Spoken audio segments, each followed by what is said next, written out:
आजादी की कहानी। इसमें हम हिंदुस्तान में विदेशियों के आगमन से लेकर आजादी तक की मुख्य मुख्य घटनाओं के बारे में जानेंगे। हिंदुस्तान यानी सोने की चिड़िया। शुरुआत में यहाँ पर अरब और ईरान के व्यापारी आकर माल खरीदते थे और फिर यूरोप के देशों में बेचते थे, और साथ ही में सोने की चिड़िया का हाल यूरोपियों को सुनाते थे। भारत के बारे में सुन सुन के यूरोपियों को भी यहाँ आने की इच्छा होने लगी, परंतु वह भारत का रास्ता नहीं जानते थे। फिर एक दिन कोलंबस नामक व्यक्ति भारत की खोज में निकला, परंतु उसने पश्चिम दिशा की ओर सफर शुरू किया और सफर के अंत में वह अमेरिका पहुंच गया। ऐसे ही पुर्तगाल से भी एक जहाज सोने की चिड़िया खोजने के लिए निकला और वह 22 मई 1498 को कालीकट के मालाबार तट पर पहुंचा। उस जहाज का कप्तान था वास्को डिगामा, यानी पुर्तगाली नागरिक वास्को डिगामा ने भारत की खोज 22 मई 1498 को की। उस समय कालीकट में सामूरी, जिसका अन्य नाम जैमुरन भी था, नामक राजा का शासन था। वास्को डिगामा ने कालीकट के शासक सामूरी को बहुमूल्य भेंट दी और व्यापार की अनुमति मांगी, जो उसको तुरंत मिल गई।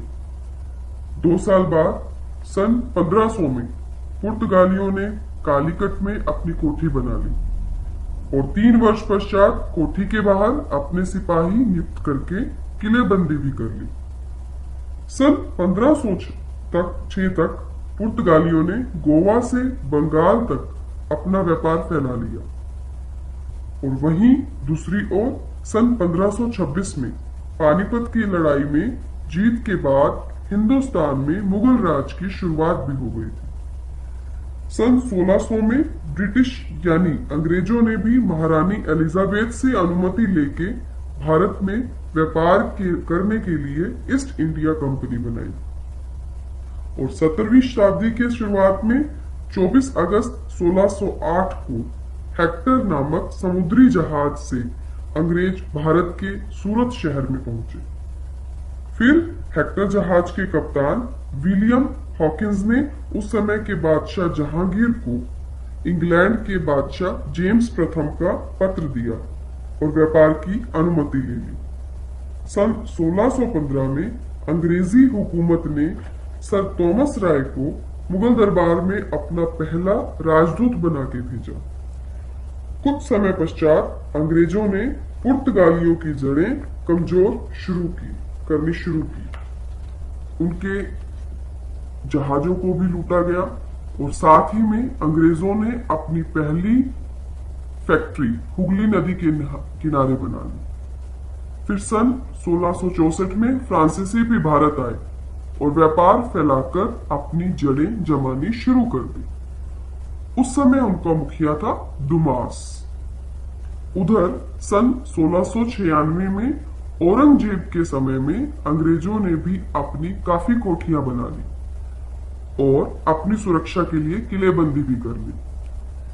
पर औरंगजेब की मृत्यु के बाद मराठों ने कर्नाटक पर हमला किया और फ्रांसीसियों ने कर्नाटक के नवाब की मदद की, जिससे मराठा हार गए और उन्होंने खुश होकर दुमास को नवाब की उपाधि दे दी। सन 1741 में दुमास की जगह डुप्ले नामक फ्रांसीसी कंपनी का हाकिम बन गया, और डुप्ले ही वह इंसान था जिसकी चालाक सोच से सबसे पहले यूरोपीय साम्राज्य कायम करने का विचार आया। डुप्ले ने लोगों में राष्ट्रीयता की भावना की कमी और नवाबों व शासकों के आपसी वैर का फायदा उठाया। फिर अंग्रेजों ने फ्रांसीसियों को ही कमजोर करना शुरू कर दिया और साथ में भारत के नवाबों और शासकों को आपस में लड़ाने की साजिश रची। अंग्रेजों ने लड़ाई में एक शासक की मदद करके दूसरे को हराने की नीति अपनाई और बाद में जीतने वाले राजा को भी अपने प्रभाव में ले लिया। इधर बंगाल में सन 1756 तक नवाब अली वर्दी खान का शासन था अंग्रेजों ने बंगाल में भी एक अमीचंद नामक व्यापारी से मिलकर हमले की योजना बनाई, परंतु नवाब अली वर्दी खान ने उनकी सारी चालें नाकाम कर दी। फिर 10 अप्रैल 1756 को अली वर्दी खान की मृत्यु हो गई और अली वर्दी खान की जगह उनका नाती नवाब सिराजुद्दौला उसका उत्तराधिकारी उसकी गद्दी पर बैठा। सन 1757 में एक बार फिर अंग्रेजों ने बंगाल के लिए प्लासी में जंग की और सेनापति मीर जाफर को अपनी तरफ मिला लिया। अंत में मीर जाफर के विश्वासघात के कारण सिराजुद्दौला हार गया और प्लासी की जंग अंग्रेज जीत गए, जिससे भारत में ब्रिटिश शासन की नींव पड़ गई। जंग जीतने के बाद अंग्रेजों ने मीर जाफर को बंगाल का नवाब बना दिया, परंतु मीर जाफर एक कमजोर और अयोग्य शासक साबित हुआ। उसकी अंग्रेजों के आगे एक न चली। अंग्रेजों की बढ़ती हुई जातियों से तंग आकर उसने अपने दामाद मीर कासिम को अंग्रेजों से बातचीत के लिए कलकत्ता भेजा, जहां अंग्रेजों ने मीर कासिम को अपनी तरफ कर लिया और 20 अक्टूबर 1760 को मीर कासिम के धोखे के कारण अंग्रेजों ने मीर जाफर को हरा दिया और अपना कब्जा कर लिया। उधर 1759 में मुगल बादशाह शाह आलम दिल्ली की गद्दी पर बैठा। उस समय हिंदुस्तान पर कब्जा करने के लिए अफगानों, मराठों और अंग्रेजों के बीच तिकोना मुकाबला शुरू हो चुका था। 6 जनवरी 1761 को पानीपत में अफगानिस्तान के शासक अहमद शाह अब्दाली और मराठों की सेना के बीच घमासान युद्ध हुआ। इसमें मराठों की हार हुई और उनकी शक्ति काफी कमजोर हो गई, परंतु अफगानियों को भी जीत के बावजूद भारी नुकसान उठाना पड़ा और वो भी वापस अफगानिस्तान लौट गए। तो अब बचे अंग्रेज। मौके का फायदा उठाकर अंग्रेजों ने अपना प्रभाव बढ़ाना शुरू कर दिया और मुगल बादशाह से बंगाल, बिहार और उड़ीसा की दीवानी महज 26 लाख रुपए देकर ले ली। परंतु सन 1765 से 1772 तक बंगाल में अंग्रेजों का ये शासन बहुत ही क्रूर साबित हुआ। उन्होंने बंगाल को कंकाल बना के रख दिया। सन 1772 में Warren Hastings east India company का गवर्नर बनकर कलकत्ता आया, जिसका एकमात्र उद्देश्य था भारत की अधिक से अधिक दौलत को जल्दी से जल्दी इंग्लैंड भेज दिया जाए।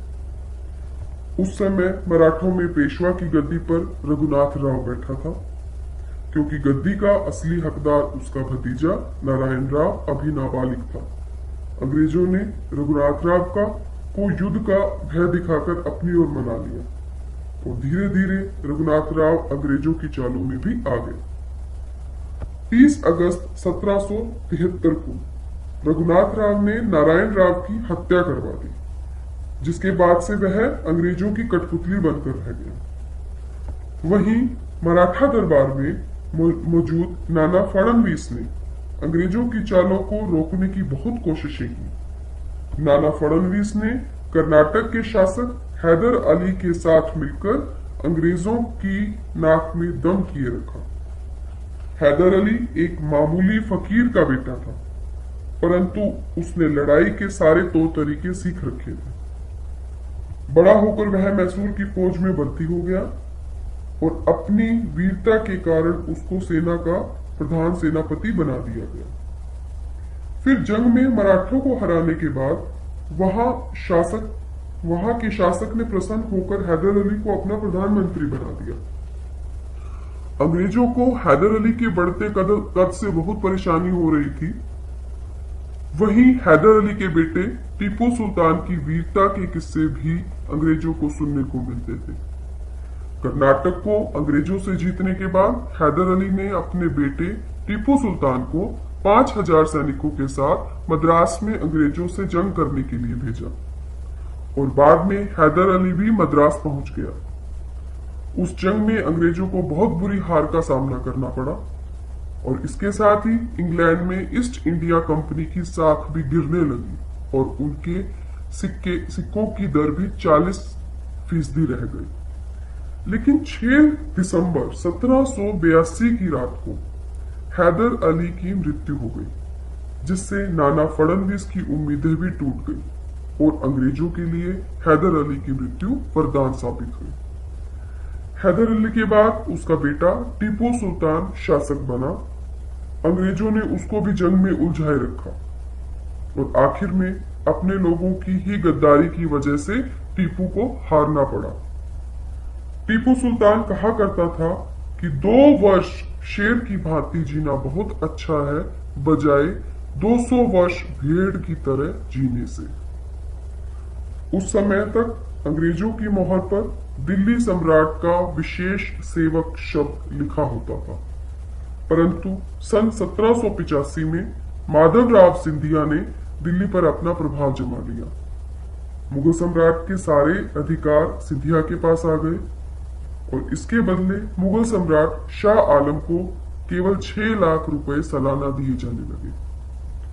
परंतु अंग्रेजों के जनरल वेल्सरी ने मुगल बादशाह को मराठों के खिलाफ भड़काया और दिल्ली को मराठों के प्रभाव से हटा लिया। फिर दिल्ली पर अंग्रेजों का नियम चलने लगा और बादशाह शाह आलम के खर्चे के लिए 12 लाख रुपए दिए जाने लगे।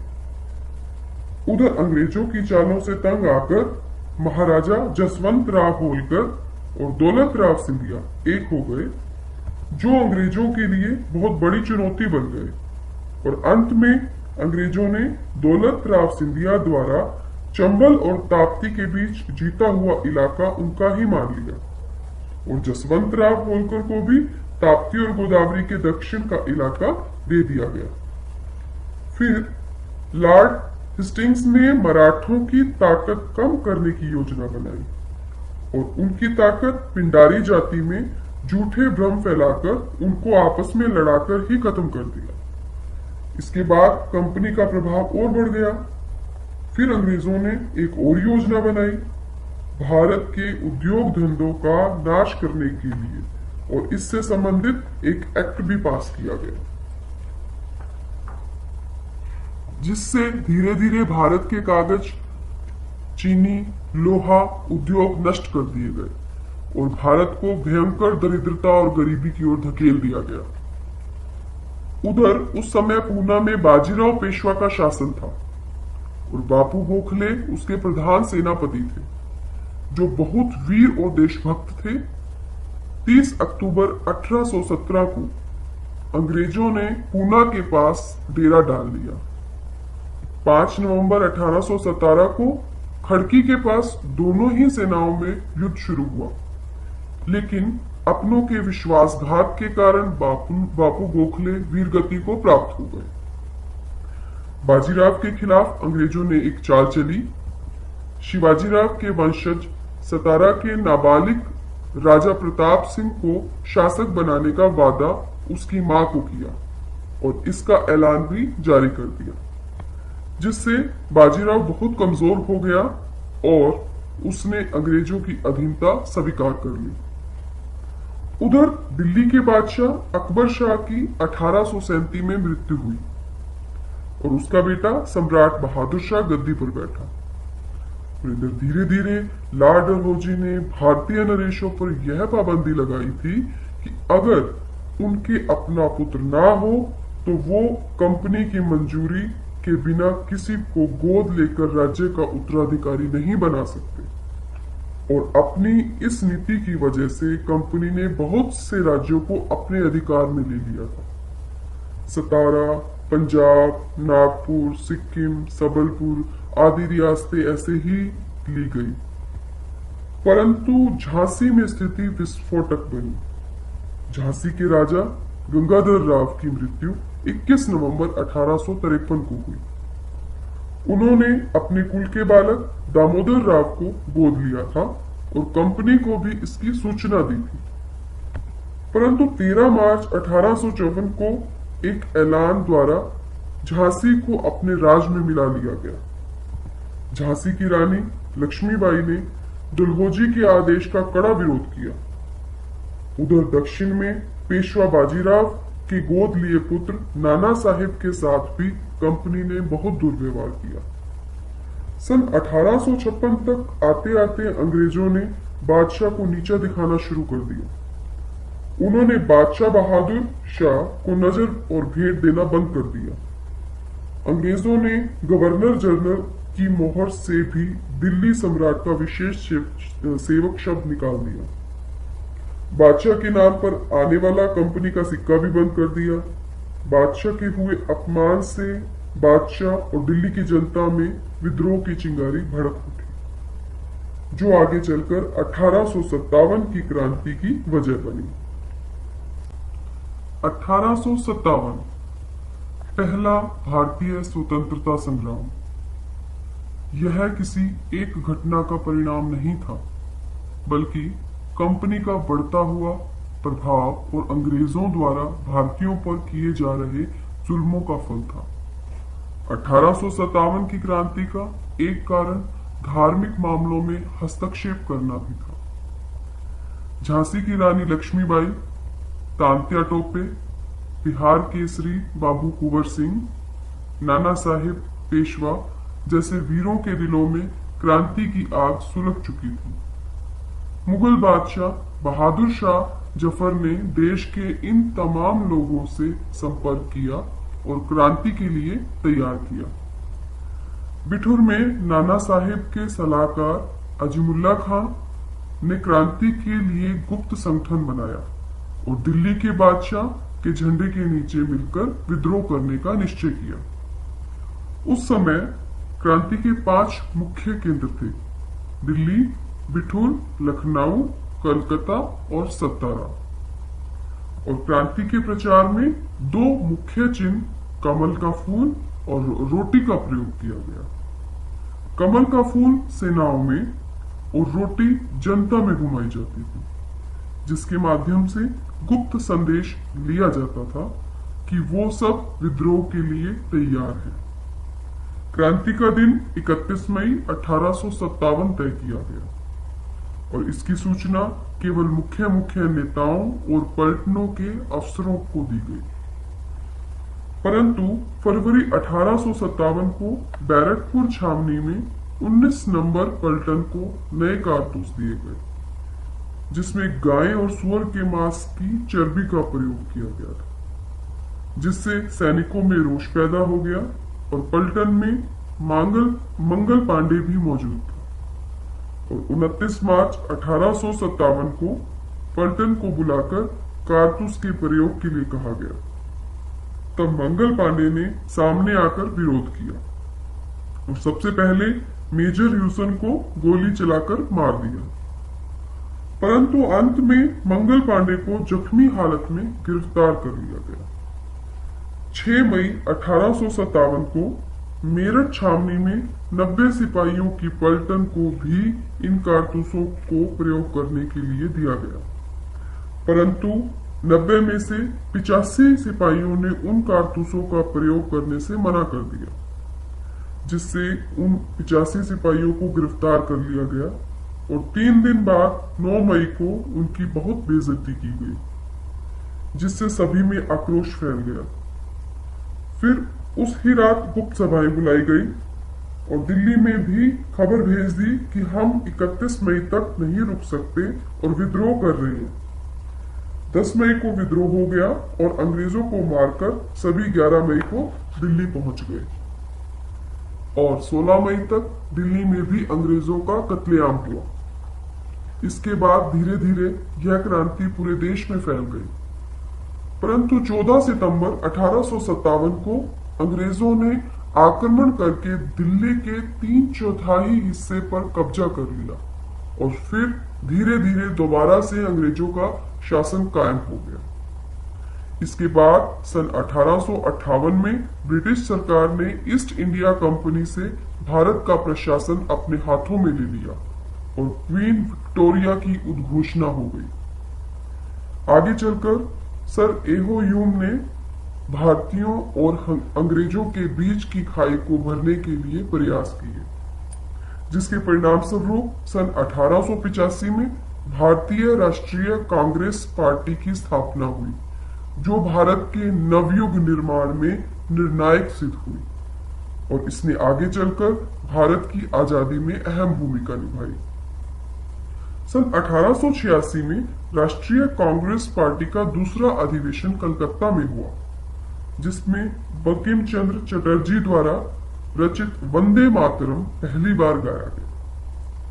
इसके बाद राष्ट्रीय कांग्रेस पार्टी ने बहुत ही सक्रियता से कार्य करते हुए बहुत ही क्रमबद्ध तरीके से एक के बाद एक अधिवेशन करने शुरू कर दिए।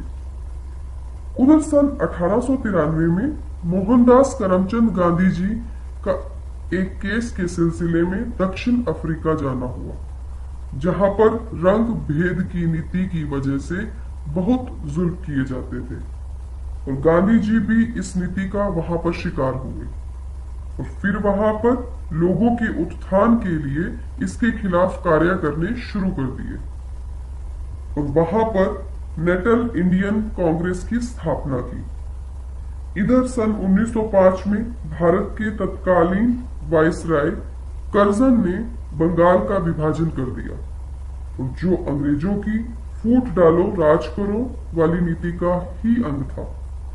इसके विरोध में पूरे देश में बंग भंग आंदोलन हुआ, जिसके बाद से स्वदेशी आंदोलन ने भी बहुत जोर पकड़ लिया, जिसका मुख्य उद्देश्य विदेशी वस्तुओं का बहिष्कार करना और अपने देश का माल प्रयोग करना था।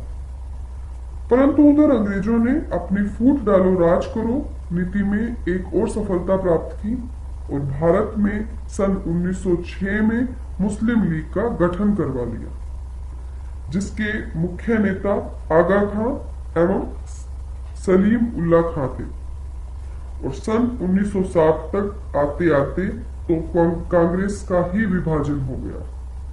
सूरत अधिवेशन में कांग्रेस नरम व गरम दल में विभाजित हो गई। उधर अंग्रेजों ने हिंदुओं को स्वर्ण और अस्वर्ण में बांटने की एक और चाल चली, जिसका प्रस्ताव उन्होंने सन 1909 में मोरले मिंटो सुधार का नाम देकर आगे बढ़ाया। फिर सन 1911 में ब्रिटिश महाराज भारत आए। उन्होंने बंगाल का विभाजन समाप्त कर दिया, जिससे बंगाल फिर से एक हो गया। वहीं गांधी जी ने दक्षिण अफ्रीका में रंग भेद की नीति के खिलाफ बहुत ही सराहनीय प्रयास करते हुए धीरे धीरे अपने कार्य की वजह से विश्व ख्याति प्राप्त कर ली थी। 18 जुलाई 1914 को उन्होंने दक्षिण अफ्रीका छोड़ दिया और सन 1915 में गांधी जी भारत वापस लौट आए।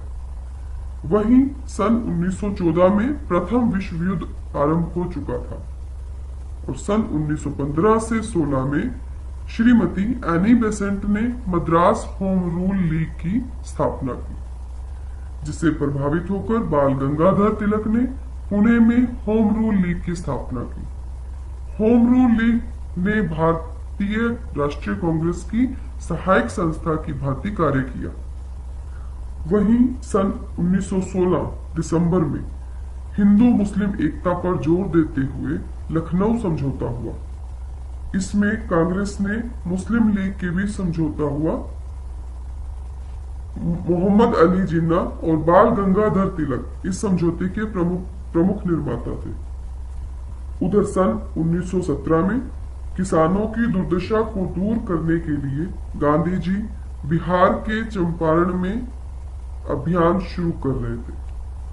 यह आंदोलन न केवल ब्रिटिश सरकार द्वारा नील की खेती के फरमान को रद्द करने में सफल हुआ, अपितु गांधी जी के सत्याग्रह वाले असरदार तरीके के साथ भारत के पहले ऐतिहासिक नागरिक अवज्ञा आंदोलन के तौर पर भी सफल साबित हुआ।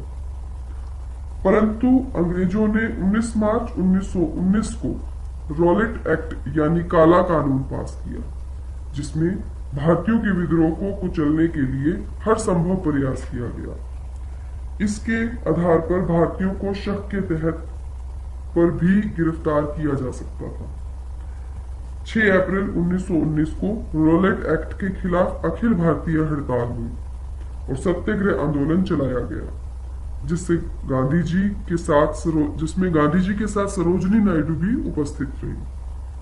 परंतु जब 13 अप्रैल 1919 को जलियांवाला बाग में रॉलेट एक्ट के विरोध में सभा आयोजित हुई, तो इस सभा में बिना कोई चेतावनी दिए अंग्रेजों के जनरल डायर ने अंधाधुंध गोलियां चलवा दी, जिसमें अनाधिकारिक आंकड़ों के अनुसार 1000 से अधिक लोग मारे गए। इसके बाद से लोगों का अंग्रेजों के न्याय पर से विश्वास उठ गया। वहीं सन 1918 में प्रथम विश्व युद्ध का भी अंत हो गया था। परंतु युद्ध के बाद तुर्की के सुल्तान का अंग्रेजों द्वारा अपमान किए जाने के विरोध में मुस्लिम समुदाय के लोगों ने खिलाफत आंदोलन किया, जिसका कांग्रेस ने भी समर्थन किया और अंग्रेजों के बढ़ते जुल्मों और भारत की स्वतंत्रता को लेकर 1 अगस्त सन 1920 को असहयोग आंदोलन शुरू हुआ। इससे हिंदू मुसलमान एकता को बल मिला। इस आंदोलन ने पूरे भारत में बहुत बड़ी चेतना ला दी और यह अंग्रेजों के लिए बहुत बड़ी चुनौती बन गया। इस आंदोलन में राष्ट्रवाद, राजनीति और धर्म का अनोखा मिश्रण था। 5 फरवरी 1922 को उत्तर प्रदेश के गोरखपुर जिले के चौरी चौरा में निहत्थे किसानों ने जुलूस निकाला, परंतु अंग्रेज सैनिकों ने उन पर गोलियां चलाई, जिससे भीड़ उत्तेजित हो गई और उन्होंने थाने में आग लगा दी, जिससे 20 पुलिस वाले जलकर मर गए। चौरी चौरा की यह घटना सुनने के बाद गांधी जी ने 12 फरवरी को असहयोग आंदोलन समाप्त कर दिया। इसके बाद गांधी जी से बड़े बड़े नेता और जनता काफी नाराज हो गई और गांधी जी की लोकप्रियता को काफी धक्का लगा, जिसका फायदा उठाकर अंग्रेजों ने गांधी जी पर मुकदमा चलाकर उनको जेल में भी डाल दिया था। परंतु इस आंदोलन ने भारतीयों में बहुत बदलाव ला दिया। लोग खादी की पोशाक पहनने लग गए और हंसते हंसते जेल जाने लग गए। इसके बाद 1 जनवरी 1923 को स्वराज्य दल की स्थापना हुई और मोतीलाल नेहरू इसके नेता बने। जहां एक और अहिंसावादी तरीके से देश में आंदोलन चलने लग गए थे, वहीं कुछ क्रांतिकारियों ने हिंसा अहिंसा की परवाह न करते हुए अंग्रेजों को भगाने का कार्य कर रहे थे। इसके परिणाम स्वरूप 9 अगस्त 1925 को सहारनपुर लखनऊ पैसेंजर ट्रेन जब काकोरी के पास पहुंची, तो ट्रेन रोककर क्रांतिकारियों ने सरकारी खजाना लूट लिया और बाद में चंद्रशेखर आजाद को छोड़कर सभी को अंग्रेजों ने ढूंढकर गिरफ्तार कर लिया। यही घटना इतिहास में काकोरी कांड के नाम से दर्ज है। इसी के साथ साथ मजदूरों ने के हितों की ओर भी सोचा जाने लगा और सन 1926 में मद्रास में मजदूर किसान पार्टी का भी गठन हुआ। वहीं सन 1927 में वल्लभ भाई पटेल के नेतृत्व में किसानों द्वारा लगान वृद्धि के विरोध में बारडोली किसान सत्याग्रह शुरू हुआ और अंत में सरकार को झुकना पड़ा। वल्लभ भाई की सफलता पर खुश होकर गांधी जी ने उनको सरदार की उपाधि दी और तभी से वो सरदार वल्लभ भाई पटेल कहलाने लगे। वहीं ब्रिटिश सरकार द्वारा 8 नवंबर 1927 में साइमन कमीशन की नियुक्ति की गई, जिसका उद्देश्य भारतीयों को बहुसंख्यक और अल्पसंख्यक में बांटकर फूट डालना था। 3 फरवरी 1928 को सर जॉन साइमन के साथ 7 सदस्यों वाला कमीशन भारत आया। इसमें किसी भी भारतीय को शामिल नहीं किया गया था, जिसका पूरे देश में विरोध किया गया। 20 अक्टूबर 1928 को कमीशन लाहौर पहुंचा, जहां उसका विरोध पंजाब केसरी लाला लाजपत राय के नेतृत्व में किया गया। परंतु अंग्रेजों ने जुलूस पर लाठी प्रहार किया, जिसमें लाला लाजपत राय बुरी तरह से जख्मी हो गए और 17 नवंबर 1928 को उनका देहांत हो गया। 15 दिसंबर 1928 को क्रांतिकारी दल ने लाला जी की हत्या के जिम्मेवार अंग्रेज ऑफिसर सैंडर्स की हत्या कर दी। इस योजना में भगत सिंह, राजगुरु और चंद्रशेखर आजाद शामिल थे। इस हत्याकांड के बाद ये सब भेष बदलकर वहां से चले गए। सन 1928 में नेहरू की अध्यक्षता में कांग्रेस का अधिवेशन हुआ, जिसमें पूर्ण स्वराज्य को लेकर बहस हुई, परंतु यह प्रस्ताव पास नहीं हो पाया। वहीं लोगों में क्रांति की भावना को और बढ़ावा देने के लिए भगत सिंह और बटुकेश्वर दत्त ने असेंबली में बम फेंकने का फैसला लिया और 8 अप्रैल 1929 को लाहौर असेंबली में बम फेंका गया। बम फेंकने के बाद दोनों ने वहां से भागने की बजाय अपनी गिरफ्तारी दी और इंकलाब जिंदाबाद के नारे लगाए। उधर 31 दिसंबर 1929 को लाहौर में कांग्रेस का अधिवेशन हुआ, जिसमें भारत के लिए पूर्ण स्वतंत्रता को लक्ष्य बनाया गया और पूर्ण स्वराज्य का प्रस्ताव पारित हुआ। इसमें युवा नेता जवाहरलाल नेहरू को राष्ट्रपति चुना गया और हर वर्ष 26 जनवरी को स्वाधीनता दिवस मनाए जाने का भी फैसला हुआ और उस दिन पूरे देश में बहुत उल्लास से उस दिवस को मनाया गया। परंतु ब्रिटिश सरकार द्वारा पूर्ण स्वराज्य की मांग न मानने पर आंदोलन को और तेज करने पर सबकी सहमति हुई, जिसके परिणाम स्वरूप नमक सत्याग्रह शुरू हुआ। महात्मा गांधी ने 12 मार्च 1930 को साबरमती आश्रम से चलकर 5 अप्रैल 1930 तक दांडी तक पद यात्रा की और 6 अप्रैल को नमक उठाकर नमक कानून का उल्लंघन किया। नमक कानून तोड़ने के बाद पूरे देश में 6 अप्रैल सन 1930 को सविनय अवज्ञा आंदोलन भी शुरू हो गया। इसके बाद 12 नवंबर 1930 को लंदन में पहला गोलमेज सम्मेलन हुआ, जिसमें डॉक्टर भीमराव अंबेडकर ने भी हिस्सा लिया और अपना पक्ष भी रखा। परंतु 27 फरवरी 1931 के दिन वीर और क्रांतिकारियों के आदर्श चंद्रशेखर आजाद को अंग्रेजों द्वारा एक पार्क में घेर लिया गया और आजाद पर हमला कर दिया। यह मुकाबला काफी देर तक चलता रहा, परंतु अंत में आजाद ने अंग्रेजों को गिरफ्तारी ना देने की सोची और आखिरी गोली शेष रह जाने पर उन्होंने खुद को गोली मार ली और हमेशा के लिए सो गए।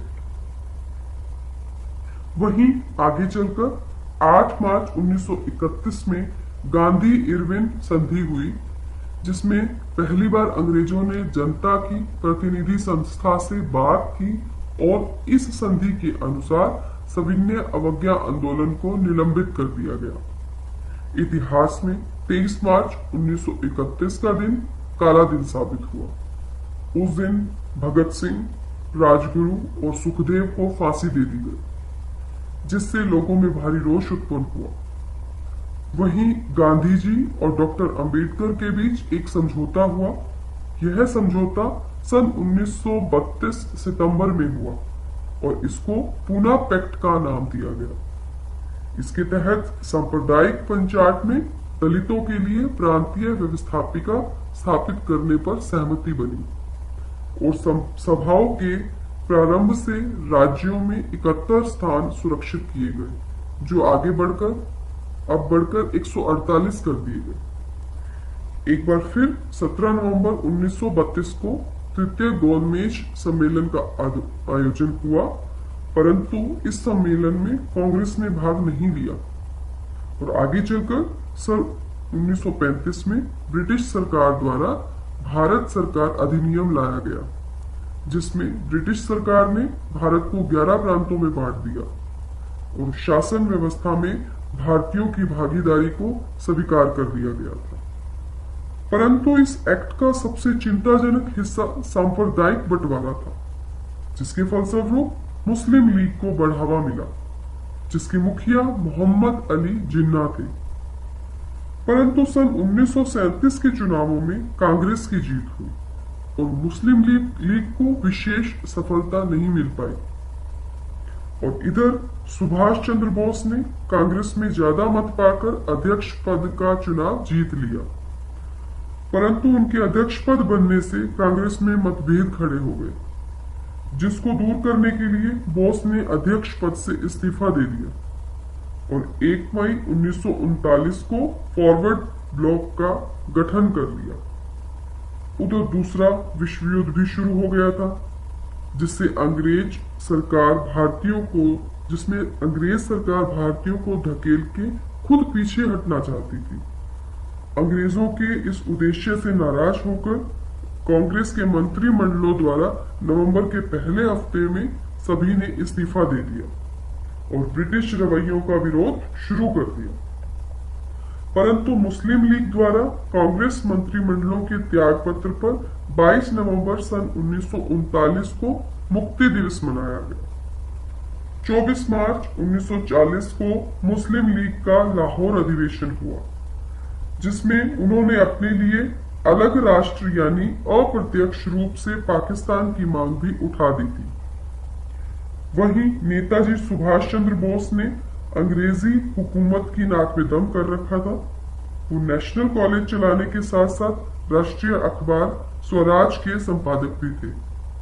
वो भारत की आजादी के लिए जेल भी गए और जब वह अपने कलकत्ता के मकान में नजरबंद थे, तब 27 जनवरी 1941 की रात को सुभाष चंद्र बोस मौका पाकर अपने एक मौलाना की भेष में घर से निकल गए और वहां से पेशावर पहुंचे, जहां से गूंगे पठान के भेष में वो अफगानिस्तान पहुंचे और फिर जर्मन दूतावास की मदद से जर्मनी पहुंच गए। वहां उन्होंने हिटलर से मुलाकात की और हिटलर का समर्थन पाया और बाद में जर्मनी में उन्होंने आजाद हिंद संघ और आजाद हिंद फौज की स्थापना की। सन 1941 नवंबर में उन्होंने आजाद हिंद रेडियो की स्थापना करके अपना प्रचार शुरू कर दिया।